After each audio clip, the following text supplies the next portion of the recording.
Hi all, welcome to CC Plus. ഞാൻ Ananthu.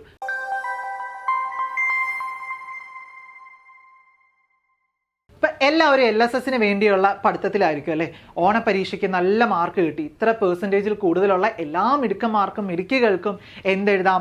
LSS പരീക്ഷ എഴുതാം. അപ്പോൾ ഈ LSS പരീക്ഷയ്ക്ക് അറ്റൻഡ് ചെയ്യണമെന്നുണ്ടെങ്കിൽ വേഗം തന്നെ CC Plusലേക്ക് വന്ന് CC Plus ട്യൂഷനിൽ ജോയിൻ ചെയ്ത് അടിപൊളിയായിട്ട് ഓണപരീക്ഷയ്ക്ക് ഫുൾ മാർക്ക് വാങ്ങുക കേട്ടോ. CC Plusലെ ടീച്ചേഴ്സ് നിങ്ങളുടെ ഓണം എക്സാമിന് വേണ്ടി നിങ്ങൾക്ക് അടിപൊളിയായിട്ട് ബാച്ച് ക്ലാസ്സസും എല്ലാം ചെയ്തു തന്ന് സെറ്റ് ആക്കിയിട്ടുണ്ടാവും നിങ്ങളെ. അപ്പം നിങ്ങൾക്ക് എന്ത് ചെയ്യാം? LSS എക്സാം എഴുതാം. പെട്ടെന്ന് തന്നെ നല്ല മിടുക്കരായിട്ട് LSS എക്സാം എഴുതാൻ പറ്റും. അപ്പം ഇന്ന് സാറ് വന്നിരിക്കുന്നത് LSS എക്സാമിൻ്റെ GK പോർഷനിലെ കുറച്ച് ക്വസ്റ്റ്യൻസ് ആയിട്ടാണ്. അപ്പം നിങ്ങൾക്ക് എല്ലാവർക്കും പഠിച്ചു വെക്കണ്ടേ. അപ്പം നമ്മൾ ഈ വീഡിയോയിൽ കണ്ടങ്ങ് പോവല്ല, കണ്ട് നമ്മളങ്ങ് പഠിക്കാൻ പോവും. ഓക്കെ, ഓരോ ക്വസ്റ്റ്യൻസും ഒരു 2-3 പ്രാവശ്യം നിങ്ങൾ പോസ് ചെയ്ത് വെച്ച് പറഞ്ഞ് നമ്മൾ ഒരുമിച്ച് പഠിക്കാൻ പോവാണ് കേട്ടോ.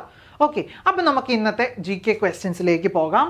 അതിനു മുമ്പ് നമ്മുടെ CC Plusൽ LSSൻ്റെയും USSൻ്റെയും നവോദയ എക്സാംസിൻ്റെ 6ൻ്റെ 9ൻ്റെ ലോങ് ബാച്ചസ്, നിങ്ങൾക്ക് 4ാം ക്ലാസ് മുതലേ നവോദയ സ്കൂളുകളിൽ പോകാൻ ആഗ്രഹമുള്ള കുട്ടികളാണ് എങ്കിൽ അതിനുവേണ്ടി ലോങ് ബാച്ചസ് നമുക്ക് അവൈലബിൾ ആണ്. സൈനിക് സ്കൂൾ എൻട്രൻസിനും നിങ്ങൾക്ക് ലോങ് ബാച്ചസ് അവൈലബിൾ ആണ്. 2 ഇയർ ഇൻറ്റഗ്രേറ്റഡ് ബാച്ചിൽ നിങ്ങൾക്ക് ജോയിൻ ചെയ്യാവുന്നതാണ്. അതേപോലെ LSS USS, നിങ്ങളുടെ USS എഴുതുന്ന ചേട്ടന്മാരൊക്കെ ഉണ്ടെങ്കിൽ അവർക്കും വേണ്ടിയുള്ള വീഡിയോസൊക്കെ നമ്മുടെ ചാനലിലുണ്ട്. നമുക്ക് അതിനുള്ള ബാച്ചസ് അവൈലബിൾ ആണ്. അപ്പോൾ നിങ്ങൾ കോൺടാക്റ്റ് ചെയ്യേണ്ട നമ്പർ ഏതാണ്? 9496949929 എന്ന് പറഞ്ഞിട്ടുള്ള നമ്മുടെ ഈ ബോർഡ് നമ്പറിൽ വിളിച്ച് നിങ്ങൾ എൻക്വയറി എടുക്കുക. അപ്പോൾ ഒരു ഡീറ്റെയിൽസ് പറയൂ കേട്ടോ. 9496949929 നമ്പറിൽ വിളിച്ചാൽ മതി. അപ്പോൾ LSSന് വേണ്ടിയൊക്കെയുള്ള ബാച്ചിൻ്റെ കാര്യം അവർ പറയും. ഓക്കെ, അപ്പം നമുക്ക് GK ക്വസ്റ്റ്യനിലേക്ക് പോകാം. ഞാൻ ആദ്യമേ എന്ത് ഇട്ടിട്ടില്ല? ആൻസർ ഇട്ടിട്ടില്ല. ഞാൻ ആൻസർ ഇട്ട ഉടനെ നിങ്ങൾ അതാണല്ലോ ആൻസർ എന്ന് ചിന്തിക്കും. പക്ഷെ ഞാൻ ആൻസർ ഇട്ടിട്ടില്ല. ഓക്കെ, അപ്പം നമുക്ക് ആദ്യത്തെ ക്വസ്റ്റ്യനിലേക്ക് പോകാം. ആദ്യത്തെ ക്വസ്റ്റ്യൻ, ആദ്യമായി ജ്ഞാനപീഠം അവാർഡ് നേടിയ മലയാള സാഹിത്യകാരൻ ആര്? ക്വസ്റ്റ്യൻ ഇതാണ്. ആദ്യമായി ജ്ഞാനപീഠം അവാർഡ് നേടിയ മലയാള സാഹിത്യകാരൻ ആര്? എല്ലാവരും ഒന്ന് പോസ് ചെയ്തിട്ട് ആലോചിച്ചു കഴിഞ്ഞോ? എങ്കിൽ ഞാൻ ആൻസർ പറയാം. അതിൻ്റെ ആൻസർ G. ശങ്കരക്കുറിപ്പാണ്. G. ശങ്കരക്കുറിപ്പാണ് ആദ്യമായി ജ്ഞാനപീഠം അവാർഡ് നേടിയ മലയാള സാഹിത്യകാരൻ. ഏത് കൃതിക്കാണ്? ഓടക്കുഴലിനാണ് നമുക്ക് ഈ ഒരു അവാർഡ് കിട്ടിയത്. അപ്പോൾ ഒന്ന് പഠിച്ചു വെച്ചോ. ആദ്യമായി ജ്ഞാനപീഠം അവാർഡ് നേടിയ മലയാള സാഹിത്യകാരൻ ആര് എന്ന് ചോദിച്ചാൽ G. ശങ്കരക്കുറിപ്പ്. ഏത് കൃതി? ഓടക്കുഴൽ. ഓക്കെ, അതിപ്പോഴും നിങ്ങളുടെ മനസ്സിൽ വേണ്ട, 2 പ്രാവശ്യം പറഞ്ഞു പഠിച്ചോളൂ. ഇങ്ങനെ തന്നെ പറഞ്ഞു പഠിക്കുക.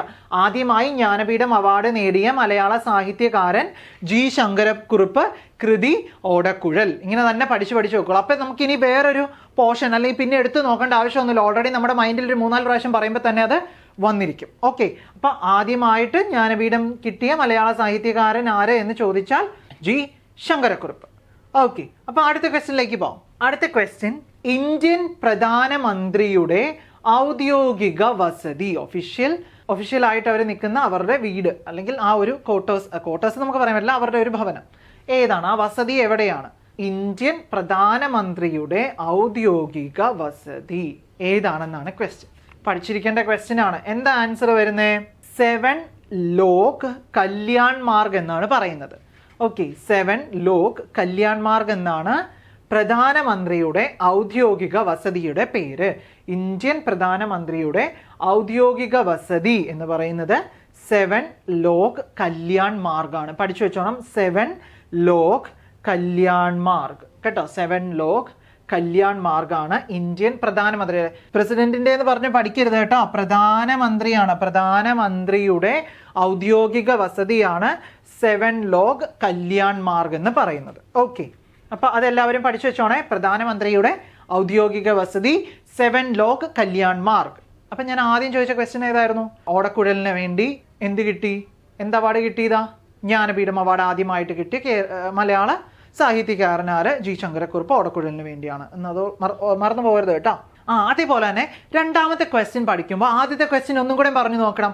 ആദ്യത്തെ ക്വസ്റ്റ്യൻ കിട്ടുന്നുണ്ടോയെന്ന്. അപ്പോൾ നമുക്ക് ആദ്യം മുതലുള്ള എത്ര ക്വസ്റ്റ്യൻസ് ഉണ്ടോ 10 ക്വസ്റ്റ്യൻസ് ഇങ്ങനെ പഠിച്ച് ലൈനായിട്ട് പോരാൻ പറ്റും. ഓക്കെ, അപ്പോൾ നമുക്ക് ഇത് ഓക്കെ ആയി. ഇനി അടുത്ത ക്വസ്റ്റ്യൻ, ഇന്ത്യൻ പ്രസിഡന്റിന്റെ ഔദ്യോഗിക വസതി. നമ്മൾ ആദ്യം നോക്കിയത് പ്രധാനമന്ത്രിയുടെ ആയിരുന്നു എങ്കിൽ ഇപ്പം ചോദിച്ചിരിക്കുന്നത് ഇന്ത്യൻ പ്രസിഡന്റിന്റെ ഔദ്യോഗിക വസതി ഏതാണ്? ഇന്ത്യൻ പ്രസിഡന്റിന്റെ ഔദ്യോഗിക വസതി നിങ്ങൾക്ക് ആദ്യം അറിയാമെങ്കിൽ നിങ്ങൾ ചാറ്റിൽ കമൻറ്റ് ചെയ്തിരുന്നു കേട്ടോ ആൻസേഴ്സ്. നമുക്ക് നോക്കാം ആരാണ് ആദ്യം ചാറ്റിൽ കമൻറ്റ് ചെയ്തിട്ടിരിക്കുന്നതെന്നൊക്കെ ഞങ്ങൾ നോക്കാം. നമ്മൾ ഇവിടുന്ന് ലൈക്കൊക്കെ തരുന്നതാണ്.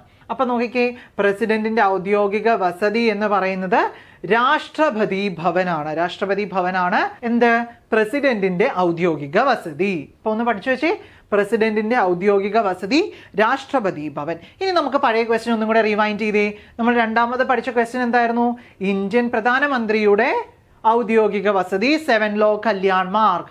ആദ്യം പഠിച്ച ക്വസ്റ്റ്യൻ എന്തായിരുന്നു? ആദ്യം പഠിച്ച ക്വസ്റ്റ്യൻ ഓടക്കുഴലിന് കൃതിക്ക് വേണ്ടി ജി ശങ്കരക്കുറുപ്പ് അല്ലേ? നോക്കിയേ, നമ്മുടെ ജി ശങ്കരക്കുറുപ്പിന് ജ്ഞാനപീഠം അവാർഡ് ലഭിച്ചതാണ് നമ്മൾ ആദ്യം പഠിച്ച ക്വസ്റ്റ്യൻ. രണ്ടാമത്തെ ക്വസ്റ്റ്യൻ നമ്മൾ പഠിച്ചു. മൂന്നാമത്തെ ക്വസ്റ്റ്യൻ രാഷ്ട്രപതി ഭവന്റെ ക്വസ്റ്റ്യൻ ആയിരുന്നു, പ്രസിഡന്റിന്റെ ഔദ്യോഗിക വസതി. ഓക്കെ, അപ്പൊ ഇത് നമ്മൾ ഓർത്ത് വെക്കുക കേട്ടോ.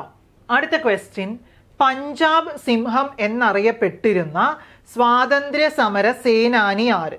പഞ്ചാബ് സിംഹം, അതൊക്കെ നോട്ട് ചെയ്ത് വെച്ചോണം. പഞ്ചാബ് സിംഹം എന്നറിയപ്പെട്ടിരുന്ന സ്വാതന്ത്ര്യ സമര സേനാനി ആര്? പഞ്ചാബ് സിംഹം എന്നറിയപ്പെട്ടിരുന്ന സ്വാതന്ത്ര്യ സമര സേനാനി ആര്? അതാണ് ചോദ്യം. പഞ്ചാബ് സിംഹം ഓർത്തു വെച്ചോ, ലാലാ ലജ്പത് റായ്. ആരാണ് പഞ്ചാബ് സിംഹം എന്നറിയപ്പെടുന്ന സ്വാതന്ത്ര്യ സമര സേനാനി? കണക്ട് ചെയ്ത് വെച്ചു. ലാലാ ലജ്പത് റായ് എന്ത് പേരിലാണ് അറിയപ്പെടുന്നത് എന്നൊക്കെ ചോദിച്ചു കഴിഞ്ഞാൽ അങ്ങനെ തിരിഞ്ഞു വന്നാലും നമുക്ക് പറയാം എന്ത്? പഞ്ചാബ് സിംഹം എന്ന് നമുക്ക് പറയാൻ പറ്റും കേട്ടോ. അപ്പോൾ ഓർത്ത് വെച്ചോ, പഞ്ചാബ് സിംഹം എന്നറിയപ്പെടുന്ന സ്വാതന്ത്ര്യ സമര സേനാനി ആര് എന്ന് ചോദിച്ചാൽ ലാലാ ലജ്പത് റായ് എന്ന് നമുക്ക് പറയാം. ഓക്കെ, ഇനി ആദ്യത്തെ ക്വസ്റ്റ്യനിലേക്ക് ഞാനൊന്നും കൂടെ പോട്ടെ. നമ്മുടെ ജ്ഞാനപീഠം അവാർഡ് ലഭിച്ച മലയാള സാഹിത്യകാരൻ ആര്? ജി ശങ്കരക്കുറുപ്പ്, ഓടക്കുഴലിന്. രണ്ടാമത്തെ ക്വസ്റ്റ്യൻ, പ്രധാനമന്ത്രിയുടെ 7 ലോ കല്യാൺ മാർഗ് ആയിരുന്നു. പ്രസിഡന്റിന്റെ ഔദ്യോഗിക വസതി എന്ന് പറയുന്നത് നമ്മുടെ രാഷ്ട്രപതി ഭവനായിരുന്നു. അടുത്തത് നമ്മൾ പഠിച്ചത് പഞ്ചാബ് സിംഹം എന്നറിയപ്പെടുന്നിരുന്ന സ്വാതന്ത്ര്യ സമര സേനാനി ആര്? ലാലാ ലജ്പത് റായ് എന്ന് നമ്മൾ പഠിച്ചു. ലാലാ ലജ്പത് റായ് എന്ന് നമ്മൾ പഠിച്ചു കേട്ടോ. ഓക്കെ, ഇനി അടുത്ത ക്വസ്റ്റ്യൻ, ബംഗാൾ കടുവ എന്നറിയപ്പെട്ടിരുന്ന സ്വാതന്ത്ര്യ സമര സേനാനി ആര്? ആദ്യം പഞ്ചാബ് സിംഹമായിരുന്നു, ഇപ്പൊ എന്താ വന്നിട്ടുള്ളത്? ബംഗാൾ കടുവ. ബംഗാൾ കടുവ എന്നറിയപ്പെട്ടിരുന്ന സ്വാതന്ത്ര്യ സമര സേനാനി ആര്? ആദ്യം നമ്മൾ നോക്കിയത് ആരുടെയായിരുന്നു? ആദ്യം നോക്കിയേ, പഞ്ചാബ് സിംഹമായിരുന്നു. ഇപ്പൊ നമ്മൾ നോക്കുന്നത് ബംഗാൾ കടുവയാണ്. ബംഗാൾ കടുവ എന്നറിയപ്പെടുന്ന സ്വാതന്ത്ര്യ സമര സേനാനിയാണ് ബിപിൻ ചന്ദ്രപാൽ. ബിപിൻ ചന്ദ്രപാൽ ആണ് എന്ത്? ബംഗാൾ കടുവ എന്നറിയപ്പെട്ടിരുന്ന സ്വാതന്ത്ര്യ സമര സേനാനി. ഓക്കെ, ബിപിൻ ചന്ദ്രപാലാണ് ആൻസർ ആയിട്ട് വരുന്നത്. ഇനി അപ്പം നമുക്കൊന്നും കൂടെ ആദ്യം റിവൈസ് ചെയ്യാം. ജ്ഞാനപീഠം അവാർഡ് ജി ശങ്കരക്കുറുപ്പിന്. കേരളത്തിൽ മലയാള സാഹിത്യകാരന്മാർക്ക് ആദ്യം ജ്ഞാനപീഠം കിട്ടുന്നത് ജി ശങ്കരക്കുറുപ്പിന്, കൃതി ഓടക്കുഴൽ. രണ്ടാമത് നമ്മൾ പഠിച്ചു പ്രധാനമന്ത്രിയുടെ ഔദ്യോഗിക വസതി എന്ന് പറയുന്നത് 7 ലോ കല്യാൺ മാർഗ്. അത് കഴിഞ്ഞിട്ട് നമ്മൾ പ്രസിഡന്റിന്റെ പഠിച്ചു രാഷ്ട്രപതി ഭവൻ. അത് കഴിഞ്ഞിട്ട് നമ്മൾ പഠിച്ചതാണ് പഞ്ചാബ് സിംഹം എന്ന് പറയുന്നത് ആരെയാണ്? ലാലാ ലജ്പത് റായിനെ. പിന്നെ നമ്മൾ ബംഗാൾ കടുവ പറഞ്ഞു, അത് നമ്മുടെ ബിപിൻ ചന്ദ്രപാലാണ് ബംഗാൾ കടുവ എന്ന് അറിയപ്പെടുന്നത്. ഓക്കെ, അപ്പൊ നമുക്ക് അടുത്ത ക്വസ്റ്റ്യനിലേക്ക് പോയാലോ. അടുത്ത ക്വസ്റ്റ്യൻ ഇതാണ്, ഇന്ത്യയുടെ വാനമ്പാടി എന്നറിയപ്പെടുന്ന സ്വാതന്ത്ര്യ സമര സേനാനി ആര്? ഇന്ത്യയുടെ വാനമ്പാടിയാണ് കേട്ടോ. ഇന്ത്യയുടെ വാനമ്പാടി എന്നറിയപ്പെടുന്ന സ്വാതന്ത്ര്യ സമര സേനാനി ആര്? അതാണ് ചോദ്യം. ഇന്ത്യയുടെ വാനമ്പാടി എന്നറിയപ്പെടുന്ന സ്വാതന്ത്ര്യ സമര സേനാനി ആര്? ആരാണ്? എല്ലാവരും ഒന്ന് കമന്റ് ചെയ്ത് നോക്കട്ടെ. ആരാണ്? നമ്മുടെ സരോജിനി നായിഡു ആണ് ഇന്ത്യയുടെ വാനമ്പാടി എന്നറിയപ്പെടുന്ന സ്വാതന്ത്ര്യ സമര സേനാനി. ഇന്ത്യയുടെ വാനമ്പാടി എന്നറിയപ്പെടുന്ന സ്വാതന്ത്ര്യ സമര സേനാനി സരോജിനി നായിഡു. പഠിച്ചു വെച്ചോ, സരോജിനി നായിഡു ഇന്ത്യയുടെ വാനമ്പാടി എന്നറിയപ്പെടുന്ന സ്വാതന്ത്ര്യ സമര സേനാനി. അപ്പൊ നോക്കി, ഇന്ത്യയുടെ വാനമ്പാടി എന്നറിയപ്പെടുന്ന സ്വാതന്ത്ര്യ സമര സേനാനി ആര് എന്ന് ചോദിച്ചാൽ സരോജിനി നായിഡു. നമുക്കപ്പോൾ ആദ്യം മുതൽ ഒന്നും കൂടെ റിവൈസ് ചെയ്യാം. അപ്പോൾ ആദ്യത്തെ എന്തായിരുന്നു? നമ്മുടെ ജ്ഞാനപീഠം പുരസ്കാരം ആദ്യം മലയാള സാഹിത്യകാരന്മാരിൽ കിട്ടിയത് ജി ശങ്കരക്കുറുപ്പിന്, കൃതി ഓടക്കുഴൽ. രണ്ടാമത് നമ്മൾ പ്രധാനമന്ത്രിയുടെ വസതിയായിരുന്നു 7 ലോ കല്യാൺ മാർഗ്. അത് കഴിഞ്ഞിട്ട് പ്രസിഡന്റിന്റെ രാഷ്ട്രപതി ഭവൻ പഠിച്ചു. പിന്നെ പഞ്ചാബ് സിംഹം എന്നറിയപ്പെടുന്നത് ആരെയായിരുന്നു? ലാലാ ലജ്പത് റായ്. അത് കഴിഞ്ഞിട്ട് നമ്മൾ പഠിച്ചതാണ്, നമ്മൾ എന്താ പഠിച്ചത്? ബംഗാൾ കടുവ എന്നറിയപ്പെടുന്നത് ബിപിൻ ചന്ദ്രപാൽ. ഇന്ത്യയുടെ വാനമ്പാടി എന്നറിയപ്പെടുന്ന സ്വാതന്ത്ര്യ സമര സേനാനി സരോജിനി നായിഡു എന്ന് നമ്മൾ പഠിച്ചു. ഓക്കെ, അപ്പം ഇനി നമുക്ക് അടുത്ത ക്വസ്റ്റ്യനിലേക്ക് പോകാം. അടുത്ത ക്വസ്റ്റ്യൻ, എന്താ പറയുക, ഒരു പ്രശസ്തമായ വരികളാണ് തന്നിരിക്കുന്നത്. നാട്യപ്രധാനം നഗരം ദരിദ്രം, നാട്ടിൻ പുറം നന്മകളാൽ സമൃദ്ധം. എന്താണ്? നാട്യപ്രധാനം നഗരം ദരിദ്രം, നാട്ടിൻ പുറം നന്മകളാൽ സമൃദ്ധം. പ്രശസ്തമായ ഈ വരികൾ ആരുടേതാണ്? നാട്യപ്രധാനം നഗരം ദരിദ്രം, നാട്ടിൻ പുറം നന്മകളാൽ സമൃദ്ധം. ഓർത്ത് വെച്ചോ കേട്ടോ. നാട്യപ്രധാനം നഗരം ദരിദ്രം, നാട്ടിൻ പുറം നന്മകളാൽ സമൃദ്ധം. എല്ലാം പ്രീവിയസ് ഇയർ ക്വസ്റ്റ്യൻസ് ഒക്കെ തന്നെയാണ്. പ്രശസ്തമായ ഈ വരികൾ ആരുടേത്? ഉത്തരം കുറ്റിപ്പുറത്ത് കേശവൻ നായർ. കുറ്റിപ്പുറത്ത് കേശവൻ നായരുടേതാണ് ഈ പറഞ്ഞിരിക്കുന്ന വരികൾ കേട്ടോ. നാട്യപ്രധാനം നഗരം ദരിദ്രം, നാട്ടിൻ പുറം നന്മകളാൽ സമൃദ്ധം. പ്രശസ്തമായ ഈ വരികൾ ആരുടേത് എന്ന് ചോദിച്ചാൽ നിങ്ങൾക്ക് അവിടെ ഒരു ബോക്സേ ഉണ്ടാവുള്ളൂ, ഓപ്ഷൻസ് ഉണ്ടാവില്ല. കുറ്റിപ്പുറത്ത് കേശവൻ നായർ എന്ന് നമ്മൾ ആൻസർ എഴുതണം കേട്ടോ. ഓക്കെ, അപ്പോൾ നമ്മൾ ആദ്യം പഠിച്ച, ഞാൻ തന്നെ ഇപ്പോൾ അത് കാണാതെ പഠിച്ചു, നിങ്ങളെ പഠിപ്പിച്ച് എന്തൊക്കെയുണ്ട്? ആദ്യത്തെ നമ്മുടെ ജ്ഞാനപീഠം ജി ശങ്കരക്കുറുപ്പ്, പിന്നെ പ്രധാനമന്ത്രിയുടെ വസതി, പ്രസിഡന്റിന്റെ വസതി, അത് കഴിഞ്ഞിട്ട് നമ്മൾ ബംഗാൾ സിംഹം പഠിച്ചു, അത് കഴിഞ്ഞിട്ട് പഞ്ചാബ് സിംഹം പഠിച്ചു, ബംഗാൾ കടുവ പഠിച്ചു, വാനമ്പാടിയുടെ സരോജിനി നായിഡുവിൻ്റെ പഠിച്ചു. അത് കഴിഞ്ഞിട്ട് നമുക്ക് വന്നത് എന്താണ്? വാനമ്പാടിയുടെ കഴിഞ്ഞിട്ട് വന്നത് ഇതാണ്, നാട്യപ്രധാനം നഗരം ദരിദ്രം, നാട്ടിൻ പുറം നന്മകളാൽ സമൃദ്ധം. പ്രശസ്തമായ ഈ വരികൾ ആരുടേതാണ്? കുറ്റിപ്പുറത്ത് കേശവൻ നായർ.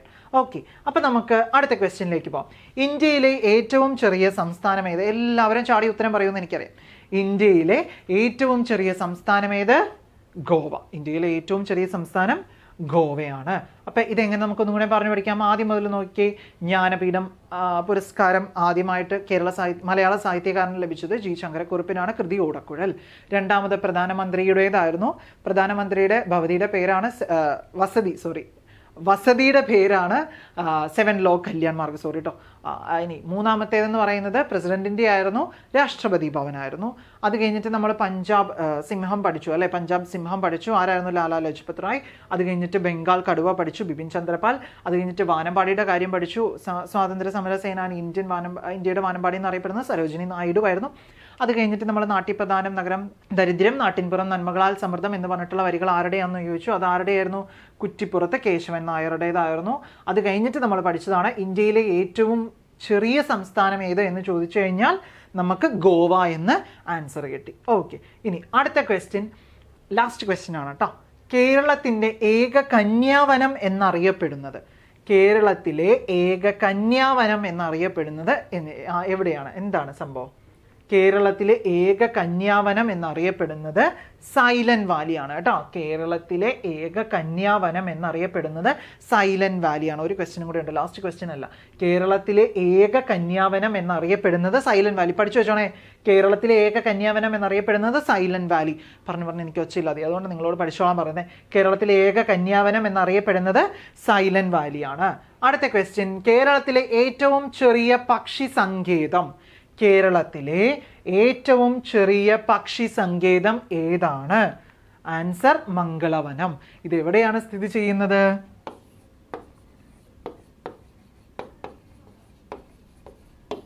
എറണാകുളത്താണ് നമ്മുടെ മംഗളവനം സ്ഥിതി ചെയ്യുന്നത്. അപ്പം കേരളത്തിലെ ഏറ്റവും ചെറിയ പക്ഷി സങ്കേതം മംഗളവനം. ഓർത്ത് വെച്ചോണേ, കേരളത്തിലെ ഏറ്റവും ചെറിയ പക്ഷി സങ്കേതം മംഗളവനം. ഇനി ഞാനൊന്ന് റിവേഴ്സ് പറയുകയാണ്. നമ്മൾ പഠിച്ച എല്ലാ കാര്യങ്ങളും കൂടി ഒന്ന് റിവേഴ്സ് ചെയ്തിട്ട് നമുക്ക് ക്ലാസ് വൈൻഡപ്പ് ചെയ്യാം. അതേപോലെ തന്നെ കേരളത്തിലെ ഏക കന്യാവനം എന്നറിയപ്പെടുന്നത് സൈലന്റ് വാലിയാണ്. ഇന്ത്യയിലെ ഏറ്റവും ചെറിയ സംസ്ഥാനം എന്നറിയപ്പെടുന്നത് ഗോവയാണ്. നാട്യപ്രധാനം നഗരം ദരിദ്രം, നാട്ടിൻപുറം നന്മകളാൽ സമൃദ്ധം എന്ന് പറഞ്ഞത് ആരാണ്? കുറ്റിപ്പുറത്ത് കേശവൻ നായർ. അതേപോലെ ഇന്ത്യയുടെ വാനമ്പാടി എന്നറിയപ്പെടുന്ന സ്വാതന്ത്ര്യ സമര സേനാനി സരോജിനി നായിഡു. ബംഗാൾ കടുവ എന്നറിയപ്പെടുന്നത് ബിപിൻ ചന്ദ്രപാൽ. പഞ്ചാബ് സിംഹം എന്നറിയപ്പെടുന്നത് ലാലാ ലജ്പത് റായ്. ഇന്ത്യൻ പ്രസിഡന്റിന്റെ ഔദ്യോഗിക വസതി രാഷ്ട്രപതി ഭവൻ. ഇന്ത്യൻ പ്രധാനമന്ത്രിയുടെ ഔദ്യോഗിക വസതി 7 ലോഗ് കല്യാൺ മാർഗാണ്. ആദ്യമായി ജ്ഞാനപീഠം അവാർഡ് നേടിയ മലയാള സാഹിത്യകാരൻ ആര്? ജി ശങ്കരക്കുറുപ്പ്. ഓടക്കുഴലിന് വേണ്ടിയായിരുന്നു. ഇപ്പോൾ ഞാൻ ആദ്യം പറഞ്ഞ പോലെ തന്നെ നമ്മുടെ CC++ LSS USS കോച്ചിങ് ഒക്കെ ഉണ്ട്. അപ്പോൾ നിങ്ങൾ ഡീറ്റെയിൽസ് അറിയാനായിട്ട് നമ്മുടെ ബോർഡ് നമ്പറിൽ വിളിച്ചാൽ മതി. 9496949929 വിളിച്ച് എൻക്വയറി എടുക്കുക. അപ്പോൾ അടുത്തൊരു ജനറൽ നോളജ് ക്ലാസ്സുമായിട്ട് വീണ്ടും വരാം. നിങ്ങൾ ഫ്രണ്ട്സിനൊക്കെ ഷെയർ ചെയ്യുക കേട്ടോ. അപ്പോൾ അടുത്തൊരു വീഡിയോയിൽ കാണാം. Stay tune.